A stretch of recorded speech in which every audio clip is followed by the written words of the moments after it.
More strange than true, I never may believe these antique fables, nor these fairy toys. William Shakespeare, A Midsummer Night's Dream. Hello everybody, it's Josie here.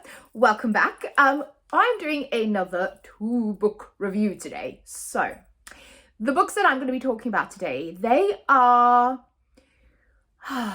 some of my favorites. So, I say that a lot, but they are. I love anything that falls into that kind of dark academia vein.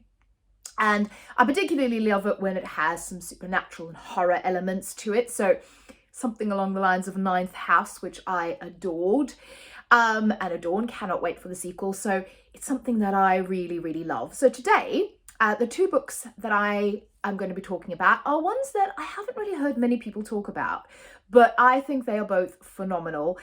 So I thought they deserved some love on the channel. So the books that I'm going to be talking about today are Roses and Rot by Kat Howard. And you can tell this has lovely, it's an library copy, so it's all nice and shiny and it's going to be nice and new forever, which I love because I adore this book and I'm never giving it up. And that's kind of my look has kind of been inspired by the book and also of course the title, Roses and Rot. And then the second book that I'm talking about is this one over here. It's Meg Wollitz's Sleepwalking, and another gorgeous cover. Look at that with the candle and the different coloured flames on it. It is beautiful. So I love these books. So what connects these 2 books? Right, like I said, they are both what I would classify as dark academia. One, Roses and Rot, which actually has a fairy tale-esque supernatural quality to it. And one, Sleepwalking, that has that gorgeous classical, I guess, Dead Poet Society element to it, where you have 3 girls who are into poetry, and specifically poetry by 3 dead female poets. And they all feature characters, or they both feature characters that are all into academia, into study, that will do anything, at all costs, to kind of further their immersion in their chosen field of study, and their chosen field of expertise. So to me, that is what links those, and to me that is kind of the essence and the heart of dark academia for me. So let me take a little drink. I even brought this is my gorgeous little vintage teacup where I drink mint tea in the afternoons out of. So I thought it was appropriate for this video for a bit of a dark academia theme. So let's get going. So the first one that I'm going to talk about is this one over here. It's Roses and Rot by Kat Howard. Now, Kat Howard, I know, I forget what her name is. There's a YouTube channel and she talks a lot about an unkindness of magicians. And that's probably Kat Howard's more well-known novel. This is actually her very first novel. And this focuses on 2 sisters. And they have a very complicated relationship and history with their mother. In fact, their mother, throughout the book, you'll learn is horrible, very abusive. And really from the outset, you know that there is some real tension and they really want to get away from their mother. And it kind of gives you a bit of an insight into that in the beginning, and then very quickly kicks into present day where they are both adults, but they've both been invited to this retreat for artists, this gorgeous house, this gorgeous place that is exclusively there. You have to apply to it, and if you win the contract, you will be able to go and study there. I think it's for 9 months. Kind of all expenses paid, uninterrupted. You can immerse yourself in your chosen field of art, so whether that's writing, poetry, dance, sculpture, painting, anything that has to do with kind of the arts, and you immerse yourself in this world. You have like a mentor that helps you, that guides you on your path, and this place has a real reputation for churning out incredible artists and very successful artists in their chosen field. And both girls get accepted to go. And one of the girls, she writes stories she's a novelist, and the other one is a ballerina, and they're both completely immersed in their chosen arts and their chosen field of study, and they will literally do anything to succeed, also partially to get away from their mother, but you know, they love what they do. They are completely immersed in it. And the sister that writes the stories, she writes kind of fairy tale-esque stories. So if you liked something like The Nightwood, if you like Tithe, if you like Holly Black stories, I would hugely recommend Roses and Rot, because it has that fairy tale element and it has supernatural element in it as well. As well as, you know, that dark academia setting, this beautiful, crazy, complicated house where they're in, you know, the immersion in their arts, the kind of the desperation to create beautiful poetry, to write a gorgeous book, to do the best version of Giselle you can possibly do. This book is glorious. You've got that human element as well, and that kind of the relationship between the two sisters, the relationship between the sisters and their mothers. There's this element of romance in here. It is just gorgeous. It is one of my top reads. I think I posted my stack not that long ago on Instagram, and it is one of my top reads of 2020. I thought I was gonna love it. I really, really loved it. And interestingly, I've just started Catherine House, which is another one that I thought I was going to love. And I'm on to page 100, I think I got to this morning.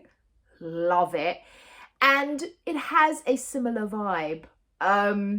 So kind of if you like this, or if you like Catherine House, which is probably the more popular book, I would recommend Roses and Rot. But either way, it is beautiful.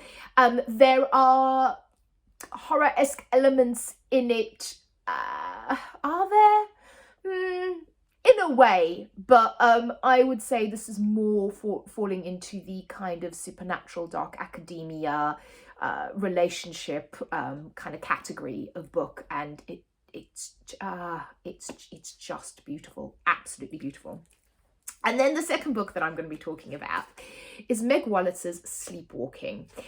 Now, this is Meg Wollitz's very first novel, and again, I think probably The Female Persuasion, which I also have, which I haven't read, is probably Meg's most well-known book currently, but Meg's written many, many books, and I have another one on the way. I'm going to get another one, which sounds amazing as well, so after reading this, I have become a fan. There's a lot of Meg's books that I'll be reading, and I might do an author spotlight, actually, once I've read all of them.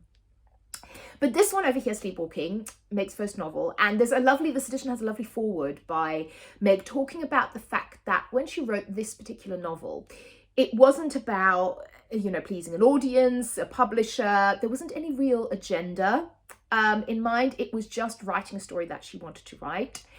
And I love that. There's no, so if you are a plot-driven reader, this is probably not going to be the one for you. This is purely about characters, about that inner dialogue, that inner search for the characters. So you have these three girls, and the main protagonist that we follow is Claire, and she is at university. She finds solace with these other two girls, Naomi and Lauren, and the three of them are known as the Death Girls. And they are, well, they're known as the Death Girls because they are obsessed with poetry and poets, but specifically the poetry of three dead female poets. So one of them is obsessed with Sylvia Plath, who I love. One of them is obsessed with Anne Sexton, and the other one is obsessed with a fictional poet called Lucy Asher.